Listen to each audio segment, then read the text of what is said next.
¿Cuál es la situación del Poder Judicial en este momento?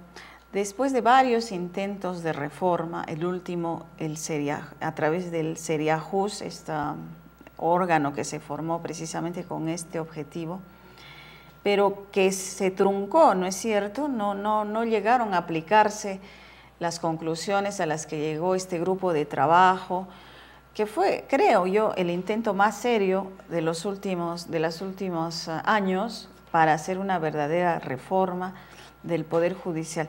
¿A usted le parece así? Sí, vea, yo creo que lo del Seriajus fue algo realmente importante, sobre todo la coyuntura histórica, ¿no? El Seriajus se nombra en el 2004 en un proceso de reconstrucción democrática después de la caída de Fujimori, que además había significado probablemente la etapa de mayor intervención en el Poder Judicial, de una pérdida de independencia verdaderamente absoluta. El Poder Judicial fue usado para perseguir enemigos y para dar patente de corso a, digamos, a los partidarios, a funcionarios del régimen. Creo que la situación del Poder Judicial en el 2000 es realmente desastrosa. Entonces hay un proceso de reconstrucción democrática que inicia el gobierno de transición, que continúa el gobierno del doctor Toledo, y dentro de él se nombra esta comisión, no para hacer un diagnóstico, sino para hacer un plan de reforma integral. La composición del Seriajus es muy interesante, porque en el Seriajus están sentados los representantes de los órganos de impartición de justicia, el presidente de la Corte Suprema, el fiscal de la Nación, el presidente del Consejo de la Magistratura, representantes de la sociedad civil, congresistas, el ministro de Justicia. Es algo realmente amplio y se trabaja intensamente durante 6 meses. Yo realmente, bueno, fue un trabajo totalmente ad honorem. Prácticamente dejé mis actividades corrientes para dedicarme a eso. Y se pudo hacer un buen trabajo, creo que en gran parte por el apoyo que hubo de la cooperación internacional para contar con un equipo muy calificado. Entonces se presentó un plan integral que en algunos campos, digo yo, era una hoja de ruta, cosas más generales, y en otros era una guía de calles, una cosa con mucho detalle. Por primera vez se presenta un plan con presupuesto, cuánto costaba la reforma, y bueno, era cuestión de implementarla. Creo que en ese momento, ya es el 2005, falta decisión política y lamentablemente la Corte Suprema torpedea el proyecto. La Corte Suprema, a pesar de haber estado en la comisión, hubo una propuesta de reforma constitucional que no le gustó y hubo poco entusiasmo. El 2006 ocurrió una cosa interesante, yo fui testigo de esto, ¿no? En el Colegio de Abogados de Lima, una asociación de jueces, la Asociación de Jueces por la Justicia y la Democracia, invitó a los candidatos a la presidencia de la República para que presentaran sus planes sobre reforma judicial. Y todos, absolutamente todos, hicieron profesión de fe del Seriajus. Todos.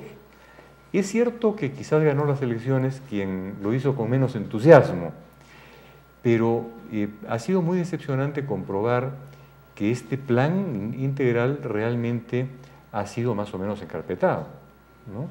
Entonces, claro, la pregunta es cuánta vocación y cuánta decisión política hay por reformar el Poder Judicial, ¿no? A pesar de muchos avances, ¿no? De muchos avances nacidos de la judicatura misma. La situación del Poder Judicial entre el año 2004, que se inició esta propuesta, y la actualidad, quizá no ha cambiado mucho. ¿Cuáles fueron en ese momento los problemas más importantes que detectaron para precisamente darles soluciones a través de las propuestas que formularon? ¿Qué es lo que afecta más al Poder Judicial? Bueno, fueron 10 rubros en general. Y yo quiero poner énfasis en 3. Uno primero, de organización del Poder Judicial. Se pensó en una Corte Suprema que realmente fuera orientadora de la jurisprudencia, que realmente sirviera para definir los grandes problemas nacionales. Y no entrara en los pequeños detalles como lo hace actualmente, atiborrándose además de casos, ¿no? La carga procesal de la Suprema es de tal magnitud que es absolutamente imposible que cumplan este error. Entonces, había acá una reforma constitucional que hacer para reducir lo que la Suprema hiciera a cuestiones exclusivamente de casación, y también nuestra propuesta, que fue lo que no gustó a la Suprema, era reducción del número de Supremos.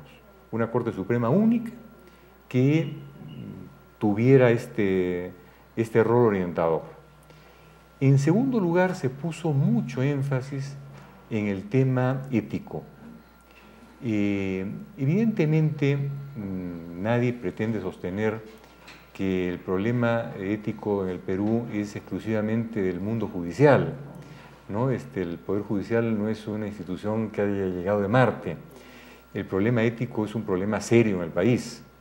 Entonces, sabiendo esto, se diseñó un plan de prevención, un plan también de control.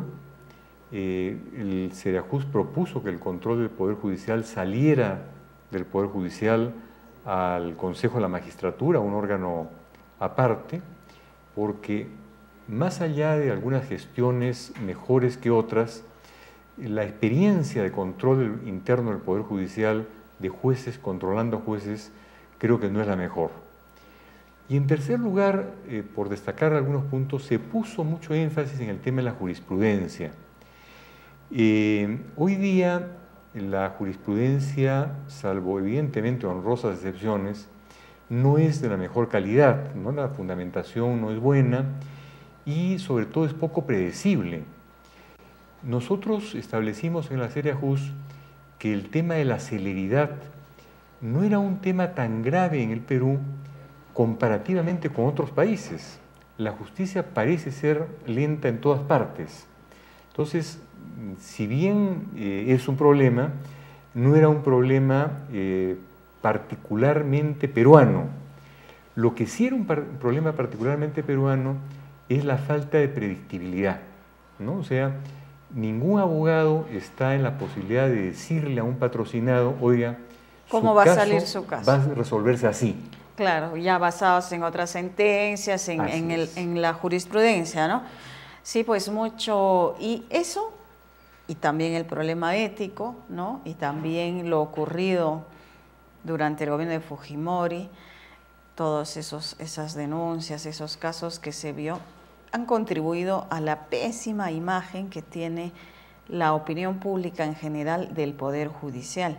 Y ese es un problema en realidad no solo para el Poder Judicial, sino para el Estado, para la sociedad en general, que no cree en su mayoría que tiene un sistema judicial capaz de garantizarle el predominio de la ley y por tanto, y mucho menos de la justicia, ¿no? Que es un valor que todavía está más allá de la ley. Así es. Y entonces, ¿qué se puede hacer al respecto? Porque todo este tema técnico, digamos, del Ceriajús, o la de la reforma, mejor dicho,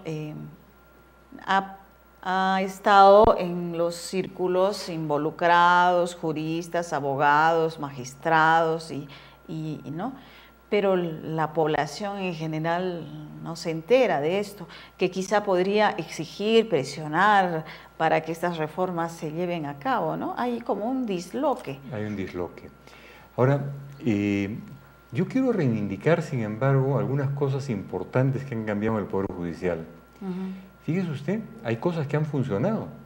La justicia anticorrupción. Por primera vez en la historia del Perú tenemos a excomandantes generales de las Fuerzas Armadas detenidos, a exvocales supremos, a exministros, al expresidente de la República, ¿no? Entonces, ha habido un ámbito de la justicia, que es la justicia anticorrupción, que sí ha funcionado. En materia de derechos humanos, también la justicia de derechos humanos ha funcionado razonablemente. La llamada justicia antes antiterrorista, bueno, ha puesto a Ismael Guzmán tras las rejas, ha puesto a muchos dirigentes terroristas. Entonces, es interesante ver cómo, a pesar de la debilidad del Poder Judicial penetrado durante la época de Fujimori, este Poder Judicial sí ha tenido una serie de valores que luego han venido a ser un poco los buques escolta o los buques